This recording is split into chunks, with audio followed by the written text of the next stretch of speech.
Inibig tayo ng Ama. Sinugo ang anak niya bilang panubos sa sala.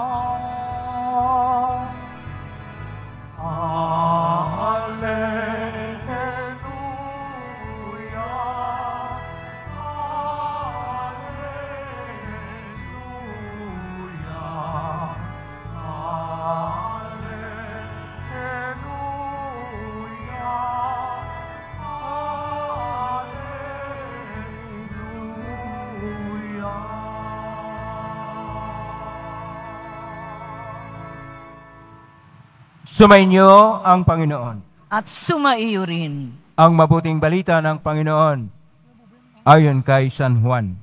Papuri sa iyo, Panginoon. Noong araw ng paghahanda ay ayaw ng mga Hudyo na manatili sa krus ang mga bangkay sa araw ng pamhinga, sapagkat dakila ang araw ng pamamahingang ito. Kaya tiningila kay Pilato na ipabali nito ang mga binti na mga ipinako sa krus at alisin doon ang mga bangkay. Naparoon nga ang mga kawal at binali ang mga binti ng dalawang ipinakong kasabay ni Isus. Ngunit pagdating nila kay Isus ay makitang patay na siya. Hindi nila siya binali ang kanyang binti, subalit iniulos ng sibat ng isa sa mga kawal ang tagiliran ni Isus, at biglang dumaloy ang dugo at tubig. Ang makakita nito, ang nagpatotoo, tunay ang kanyang patotoo, at alam niyang katotohanan ang sinabi niya upang kayo'y maniwala. Nangyari ang mga ito upang matupad ang sinabi ng kasulatan. Walang mababali sa isa man sa kanya mga buto. At sinabi naman ng ibang bahagi ng kasulatan, pagmasdan nila ang kanilang inulos. Ang mabuting balita ng Panginoon. Pinupuri ka namin, Panginoong Jesucristo. Magsiupo ang lahat. Isang mapagpalang araw po sa inyong lahat. Purihin po natin ang ating Pong Hesus Nazareno. Ngayon ay araw ng dakilang kapistahan ng kamahal-mahalang puso ni Isus. Ang puso mahalaga po sa ating kulturang Pilipino. Kaya mayroong kasabihan kapag hindi ka maayos na makitungo sa kapwa, sinasabi nila, mabuti pa ang saging may puso. Dahil yun ang kultura natin, nagpapahalaga sa puso. Ano ba ang puso? Sa salitang Hebreo, ang puso ay lev. Dalawang litra lang po yan. Lamed at yung bet, na kung saan ang kahulugan nito, hindi lang po yung puso. Ano yung kalaliman ng tao? Ano ang kanyang kaibuturan na siyang maghatid sa kanya kung ano ang kanyang iniisip, ano ang kanyang damdamin, at ano ang kanyang dapat gawin. Kaya ang lev ay hindi lang po puso. Pero dahil ang ating mga pagbasa, liban sa unang pagbasa, na ang atin pong unang pagbasa ay mula sa aklat ni Propeta Uzias, ang pangalawa at ang Ibanghilyo na pagbasa, lalo na ang ating Ibanghilyo ng ating Panginoong Hesus ngayon sa ayon kay San Juan, Kapitulo 19, 31 hanggang 37, ay tungkol sa pag-ulos ng kanyang tagiliran na nasibat ang puso ng ating Panginoon. Ang puso sa salitang koinoko na Grigo ay cardia, na sa Latin naman ay cor.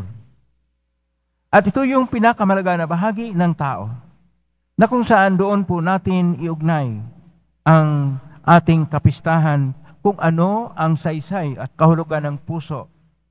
Kung ang puso ay bahagi ng kultura, kailangan natin na ang bawat galaw natin, ang bawat iniisip natin, ang ating pakikitungo sa ating kapwa-tao o ang ating paggawa ay may puso.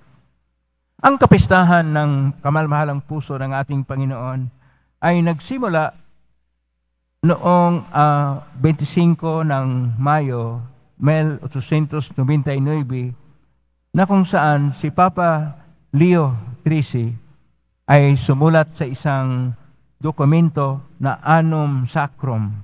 Ang kahulugan ng Annum Sacrum, banal na taon, na kung ginagawa niya na ikonsagra o ilaan ang pagpapala ng buong mundo sa kamalmahalang puso ng ating Panginoong Hesus. Kaya nagawa naman ito ang tunay na kahulugan nung sinabi ni Papa Pio XII na siya'y sumulat sa isang encyclical na Auritas Aguas noong 15 ng Mayo, 1956, na kung saan sinasabi niya sa numero 116 sa dokumento na yon, na ang debosyon sa kamalmahalang puso ng ating Panginoon Hesus ay nagdala ng maraming bunga ng kaligtasan sa lahat ng mga Kristiyano. Napakalaga po yung numero 116 dahil ito'y nagpalaganap ng ating debosyon sa kamalmahalang puso ni Hesus tuwing Biyernes, lalo't higit na sa kapistahan niya tuwing Hunyo, na kung saan tayo ay nakaalaala gaano tayo kamahal ng ating Panginoon. Na ito yung sinasabi ni San Pablo sa kanyang sulat sa Taga-Episo, Kapitulo 3, versikulo 8 hanggang 19, na ang lihim na panukala ng Diyos, na kung saan ito yung pag-ibig ng Diyos para sa atin na tayo iligtas, at ilagay natin sa ating mga puso. Ilagay natin sa ating mga puso ang ating Panginoon, sapagkat ayon pa sa aklat ng Propeta Isaias, Kapitulo 11, versikulo 1 sumusunod, na ang Diyos ay mapagmahal. Minahal niya ang Israel at ang Ephraim, na ito ay kanyang inalagaan dahil sa kanyang dakilang pag-ibig, na kung saan ipinadama niya kahit hindi pinansin ang kanyang pag-ibig sa lahat ng taong kanyang minamahal. At ang pag-ibig na ipinahayag ng ating Panginoong Hesus, hindi po mapapalitan at kaiba, sapagkat itong ating Ebanghelyo ni San Juan, Kapitulo 19, versikulo 31 hanggang 37, binayaran niya ng kanyang kamatayan sa krus o pagpakasakit sa krus, at inulos ang kanyang tagiliran tungo sa kanyang puso, kaya lumabas ang tubig at ang dugo. Gaano kadakila ang pag-ibig ng Diyos na handa siyang mamatay sa atin. Kaya pakisabi sa katabi mo, mahal ka ng Diyos.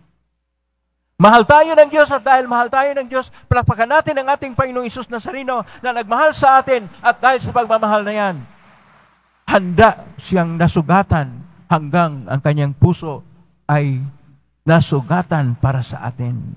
Magpahanggang ngayon na nasugatan ng ating Panginoon sa kanyang puso, kahit na siya'y nabuhay na muli at doon na sa kalangitan, kung tayo ay nakalimot sa Kanya, kung tayo ay hindi naugnay sa Kanya, kung tayo ay hindi nagbago ng daan sa Kanya. Kaya ang kinakailangan po nating tingnan, ano ba ang kahulugan ng pag-ayos sa puso natin? Para sa pagtingin natin sa Biblia, mayroon pong 1,000 na ulit na naturo sa atin ang puso. At mayroong 3 kategorya ang tungkol sa puso hanggang sa puso ng Diyos. Ang unang kategorya ay yung tinatawag na puso ng tao, na kung saan ang pusong masama. Ang pusong masama ay una sa lahat ang matigas na puso, na makita po natin sa aklat ng Exodus, Kapitulo 9, versikulo 34, at ang puso na nawasak at nahati sa unang aklat ng mga hari, Kapitulo 18, at ang puso na mapagmataas sa aklat ng mga Proverbs, chapter 16, verse 15, na kung saan itong masama na puso ay bahagi ng kategorya na dapat nating baguhin. Mayroon ring kategorya sa puso na tinatawag na ang puso na nagkaroon ng pagsubok. Ito yung una sa lahat, yung puso na mayroong nabagbag na puso dahil may pinagdaanan na matindi na problema na makita natin sa Salmo 34, verse 18 sumusunod. At pangalawa, ang puso na abalang-abala, ang puso na naghahanap ng katahimikan na ating pong mabasa sa Salmo 121 at sa Salmo 12, verso 2 hanggang 5. At dito natin makita na ang Diyos ay magpahayag sa atin sa una, yung tinatawag na ang puso na mabuti. At ang pusong mabuti, una sa lahat, ito yung puso na nagbalik loob sa Salmo 51. Ito yung puso na matapat sa Números Kapitulo 14. Ang puso na dalisay na malinis, Salmo 24. At ang puso na nananalig sa Diyos sa aklat ng karunungan, at ang puso na nananalangin sa ating Panginoon Diyos, Salmo 86. Ang puso na laging nagpapasalamat sa Diyos sa mga biyayang natanggap sa Diyos, Salmo 100. At ang pusong naghahanap sa Diyos, Salmo 119.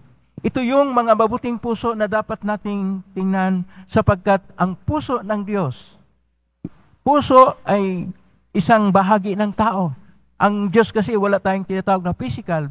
Pag sabihin natin puso ng Diyos, ay puso ng ating pong Jesus Nazareno. Dahil naging tao siya, tunay na tao, hindi lang tunay na Diyos, upang ipadama ng Diyos ang kanyang dakilang pag-ibig sa atin, upang una sa lahat, ang pag-ibig niya ay maging konkreto at tayo rin ay maging konkreto at tapat sa ating pagmamahal sa Kanya sa pamagitan ng ating pagmamahal sa ating kapwa-tao. Na tayo ay naugnay ng malaliman sa ating Panginoon Diyos sa ating mga puso kung ang ating puso ay nakalaan sa Kanya. At pangatlo, na magkaroon tayo ang pagtingin na ang puso ay nagpapahayag ng espiritual at moral na bahagi ng tao. Na malaman natin kung tayo'y nasa Diyos, depende sa ating mga puso. At pang-apat, ang puso ay siyang bahagi ng ating pagkatao na malaman natin tayo ba'y nasa karunungan o sa pag-unawa, habag at awa at kabukasan sa ating kapwa-tao. Kinakailangan nating tingnan na ang bawat bahagi ng ating pagkatao ay siyang pagpapahayag na may buhay sapagkat may puso. Si Papa San Juan Pablo Ikalawa, nagpalabas siya ng encyclical na Evangelium Vitae noong 25 ng Marso 1975 at sinasabi niya na ang pagpapahayag ng buhay ay ang pagpapahayag sa mensahe mula sa puso ng ating Panginoong Hesus.